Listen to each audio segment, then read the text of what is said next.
Perkenalkan, saya Mita Purnama, dosen tetap pada program studi Pendidikan Pancasila dan Kewarganegaraan, Fakultas Keguruan dan Ilmu Pendidikan, Universitas Islam Ogan Komering Ilir, Kayu Agung. Saat ini saya sedang mengikuti program sertifikasi dosen tahun 2026. Dalam video ini saya akan memaparkan pelaksanaan pengajaran untuk mata kuliah Pendidikan Pancasila yang saya ampu di semester 1, jenjang S1 program studi Pendidikan Pancasila dan Kewarganegaraan. Paparan ini mencakup 3 aspek terkait bagaimana saya menyampaikan materi atau delivery, interaksi yang saya bangun bersama mahasiswa atau interaction, dan sistem evaluasi yang saya terapkan atau assessment. Adapun tujuan pemaparan ini adalah untuk unjuk kerja bukti pelaksanaan Tridharma Perguruan Tinggi bidang pengajaran. Mata kuliah Pendidikan Pancasila merupakan kelompok mata kuliah wajib umum yang berbobot 2 SKS dengan kode mata kuliah UNI 122107. Mata kuliah ini berfungsi sebagai sumber nilai dan pedoman dalam memantapkan kepribadian mahasiswa. Melalui mata kuliah ini diharapkan nantinya mahasiswa dapat memahami dan menghayati secara mendalam terkait konsep dasar Pancasila dan Undang-Undang Dasar 1945 agar dapat mengimplementasikannya ke dalam kehidupan sehari-hari baik sebagai anggota masyarakat maupun sebagai penyelenggara negara. Kegiatan perkuliahan berupa kuliah tatap muka yang akan dilaksanakan sebanyak 16 kali pertemuan. Penilaian dilakukan melalui pemberian tugas, ujian tengah semester, dan ujian akhir semester. Selanjutnya, adapun capaian pembelajaran pada mata kuliah Pendidikan Pancasila ini antara lain sebagai berikut. 1. Mampu menjelaskan konsep dasar pendidikan Pancasila. 2. Mampu mengemukakan arti penting sejarah lahirnya Pancasila untuk memperkuat jati diri bangsa dan identitas nasional Indonesia. 3. Mampu menganalisis peran Pancasila sebagai dasar negara.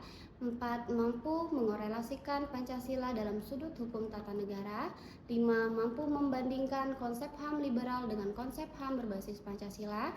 6. Mampu mengabstraksikan nilai Pancasila sebagai paradigma dalam pembangunan nasional.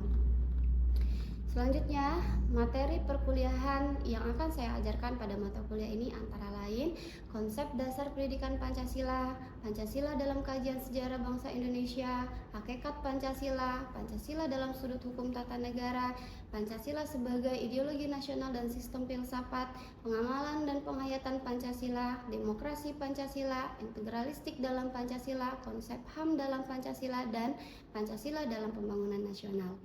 Untuk metode pembelajaran, pada mata kuliah ini saya menggunakan metode problem based learning, ceramah, diskusi, dan tanya jawab. Adapun komponen penilaian pada mata kuliah ini, kehadiran 20%, tugas 20%, ujian tengah semester 20%, ujian akhir semester 40%. Sumber referensi utama pada mata kuliah ini antara lain Amran Ali 2018 Pendidikan Pancasila di Perguruan Tinggi, sumber pendukung Al-Muhtar Suharma 2014 Filsafat Hukum, kajian filsafati ke arah memperkuat konsepsi sistem hukum Pancasila, Darmadi Hamid 2014 Urgensi Pendidikan Pancasila dan Kewarganegaraan di Perguruan Tinggi, Kailan 2013 Negara Kebangsaan Pancasila, dan Taib Dahlan dan kawan-kawan 2008 Teori dan Hukum Konstitusi. Demikian deskripsi singkat mata kuliah Pendidikan Pancasila yang juga tercantum dalam rancangan pembelajaran semester. Untuk memberikan gambaran yang lebih jelas berikut cuplikan video pengajaran di kelas.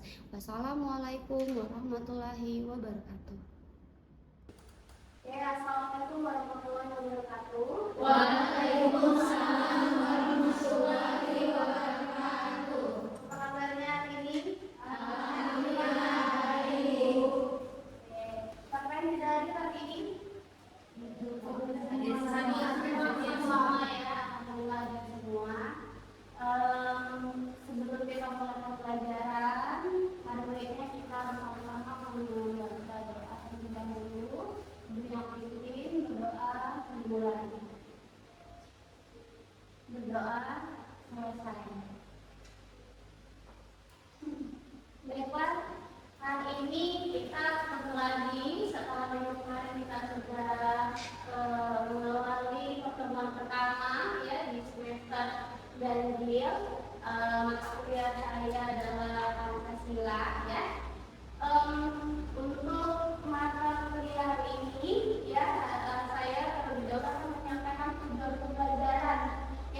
Tujuan pembelajaran kita hari ini adalah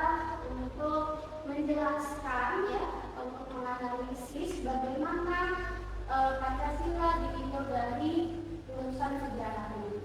Kemudian bagaimana sih para pendiri bangsa berkontribusi dalam perusahaan Pancasila, dan juga nantinya diharapkan anak-anak semua dapat memainkan nilai-nilai Pancasila dalam kehidupan bermasyarakat dan bernegara secara kritis dan bertanggung jawab. Oke, minggu kemarin di pertemuan pertama kita sudah belajar tentang itu adalah materi pengantar dari mata kuliah pendidikan Pancasila. Nah, dari materi pertama ada yang masih ingat tidak? Kira-kira Pancasila itu apa sih?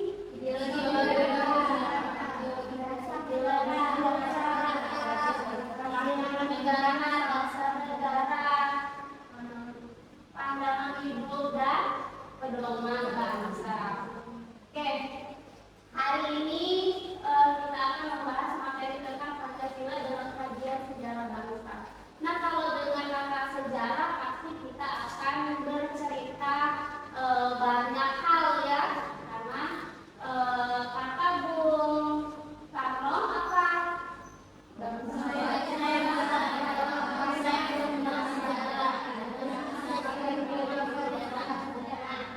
Kira-kira kenapa sih kita jangan sekali-kali melupakan sejarah? Kira-kira kenapa sih kita nggak boleh melupakan sejarah?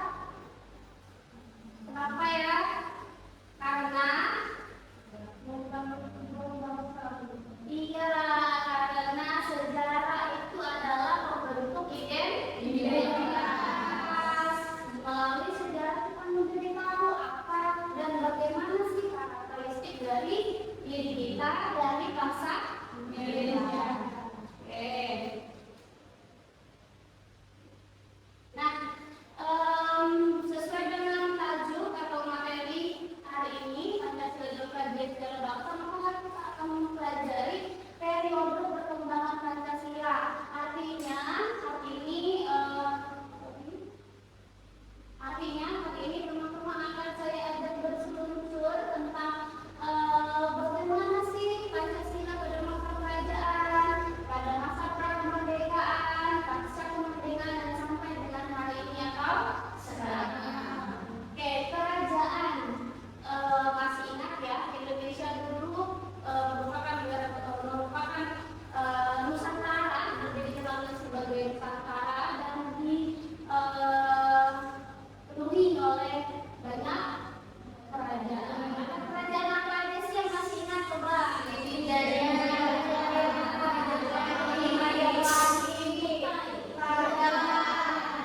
Singosari, ada lagi ya. Nah, kita sedikit supaya teman-teman lebih fokus lagi. Nah, di sini sudah Ibu sampaikan bahwa kerajaan atau masuk juga ke periode prakemerdekaan ya, sudah bisa diketahui sejak abad ke-7 Masehi. Jadi eksistensi Indonesia itu sudah lama ada dan sudah dikenal oleh dunia. Orang-orang dulu mengenal kita sebagai Nusantara atau negeri di atas awan, saking indahnya Indonesia.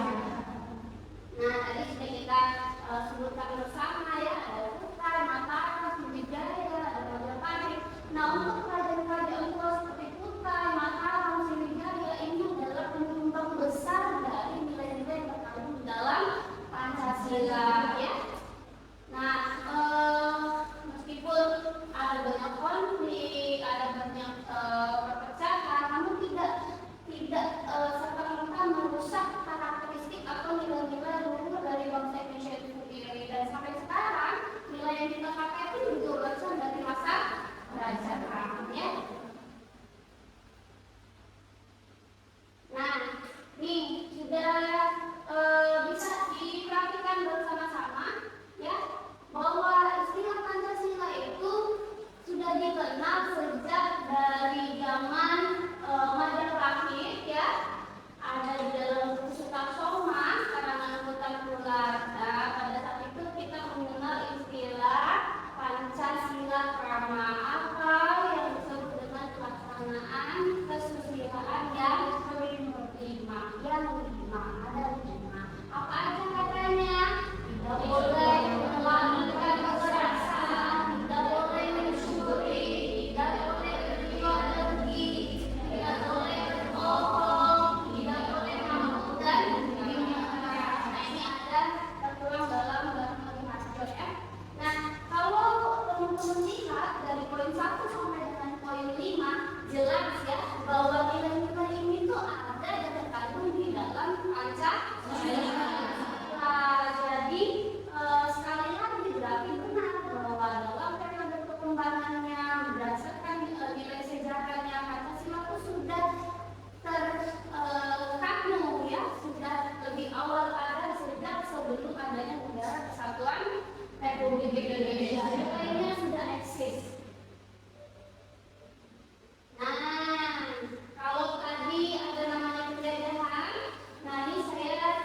mereka menyamakan keinginan untuk merdeka, untuk damai ya, sehingga mereka membulatkan tekad untuk memerdekakan Indonesia atau mensupport ya agar Indonesia bisa segera merdeka. Melalui apa? Pada saat Kongres Pemuda dua ya, ada Sumpah Pemuda.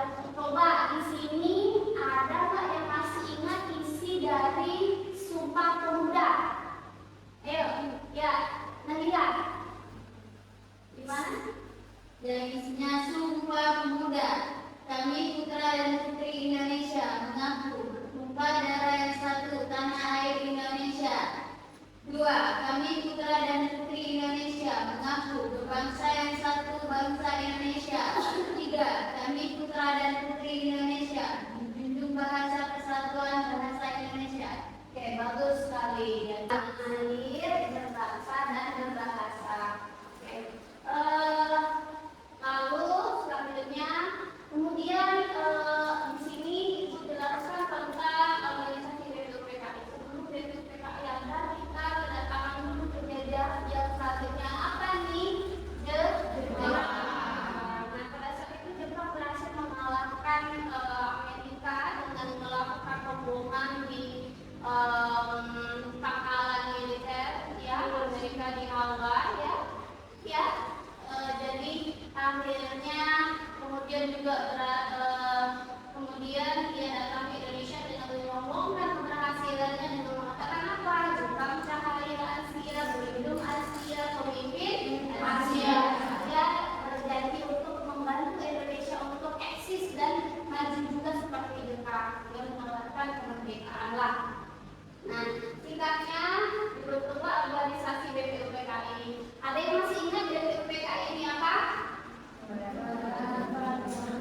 Badan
dikembangkan menjadi ideologi liberal, ya. Nah, puncaknya adalah apa? Dikeluarkanlah dekret presiden atau banyak kekacauan pada masa itu, ya.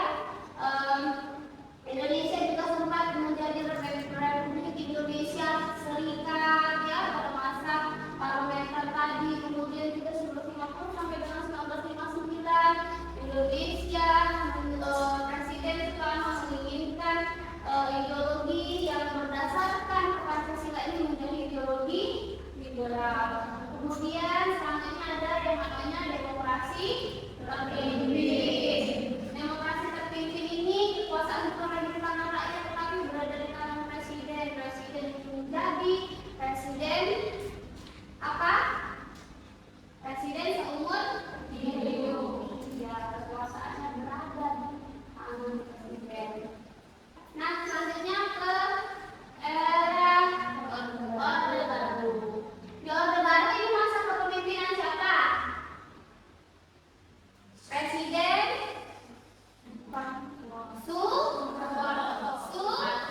Soeharto, ya, Presiden Soeharto.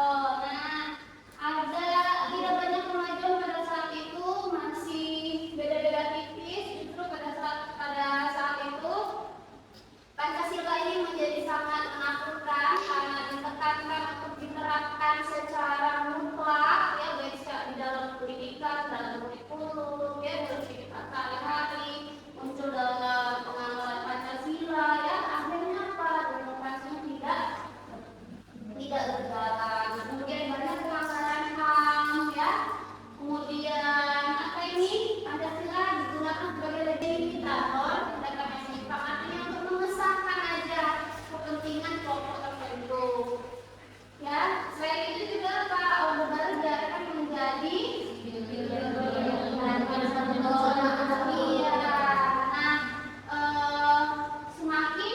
semakin krisis di identitas, ya, kita pada saat itu semakin kacau kita pada saat itu. Nah, pada era reformasi, ya, untuk rezim 32 tahun tadi, ya, akhirnya bergeser ke orde reformasi. Pada era reformasi ini banyak peningkatan, ya, dalam artian banyak hal yang menjurus ke arah yang lebih positif. Hak-hak rakyat mulai diperhatikan, ya, kebebasan berserikat mulai tampil, kemudian penegakan hukum juga mulai baik, kemudian juga budayanya apa? Boleh bebas berbicara. Iya. Nah, namun apa yang sisi negatifnya apa yang terjadi pada era reformasi? Banyak demo. Iya, banyak demo. Kenapa bisa banyak demo? Karena masih transisi antara Orde Baru ke reformasi. Ya, masih banyak penolakan-penolakan yang dilakukan oleh rakyat. Akibat apa? Akibat fobia terhadap Pancasila, ketakutan atau ketidakpercayaan rakyat terhadap Pancasila, ya. Dan tentunya banyak tindakan korupsi.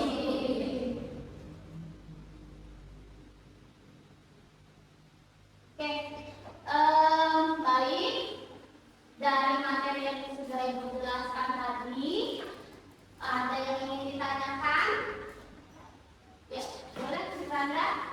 Izin bertanya, mengapa rumusan sila pertama dalam Piagam Jakarta yang berbunyi ketuhanan dengan kewajiban menjalankan syariat Islam bagi pemeluknya menuai keberatan dari kubu nasionalis, kebangsaan dan kelompok Indonesia Timur. Lalu hal apa yang dikhawatirkan untuk jika rumusan tersebut tetap dipertahankan? Bagus, mantap sekali pertanyaannya, ya. Jadi kenapa ada perubahan, ya? Karena tadi sudah saya jelaskan bahwa adanya penolakan dari perwakilan Indonesia bagian timur. Kalau tidak salah namanya Yohanes, ya. Yohanes mengajukan keberatan dan penolakan terhadap sila pertama tadi, ya, dengan kewajiban menjaga syariat agama Islam. Kenapa? Karena Indonesia ini tadi tidak hanya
tersinkronisasi dari nilai-nilai leluhur, religiusitas, dan adat istiadat yang hidup di Nusantara selama beberapa abad. Perjalanannya melalui berbagai era membuktikan posisinya yang tak tergantikan sebagai pemersatu bangsa.